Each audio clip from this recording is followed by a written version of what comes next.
आपने इस सौदे के बारे में खबरों में तो जरूर सुना होगा, पर असल में इसका मतलब क्या है? हमारी जेब पर और देश के उद्योगों पर इसका क्या असर पड़ेगा?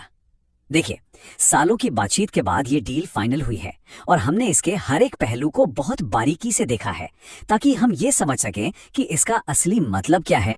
जरा सोचिए, एक गाड़ी हाईवे पर कई सालों से सिर्फ इसलिए फंसी हुई है क्योंकि टोल टैक्स पर बात नहीं बन पा रही।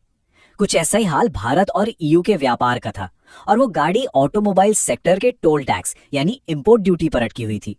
आपको पता है 2013 में बातचीत इसी एक वजह से टूट गई थी। इसीलिए इस बार जो इसका हल निकला है वो बहुत ही दिलचस्प है। यहाँ पे ना भारत ने एक बहुत ही स्मार्ट चाल चली है। देखिए, ईयू चाहता था कि हर तरह की कार पर इंपोर्ट ड्यूटी कम हो जाए, लेकिन भारत ने ऐसा नहीं किया। इसकी जगह एक कोटा सिस्टम लाया गया।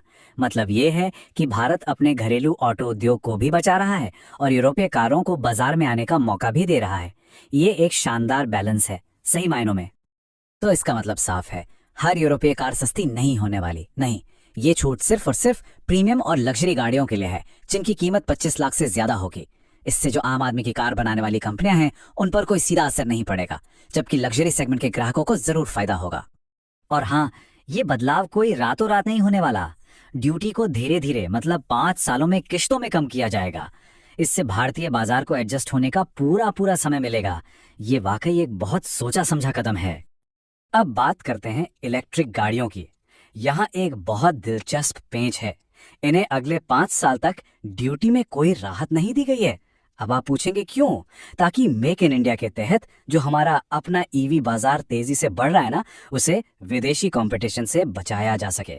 जो लोग वाइन के शौकीन हैं उनके लिए अच्छी खबर है। जो यूरोपियन वाइन्स अभी 150% की भारी भरकम ड्यूटी की वजह से बहुत ज्यादा महंगी मिलती थी, उस पर अब ड्यूटी सीधी आधी यानी 75% हो जाएगी। इससे अच्छी क्वालिटी की यूरोपियन वाइन पहले से काफी सस्ती मिल सकती है।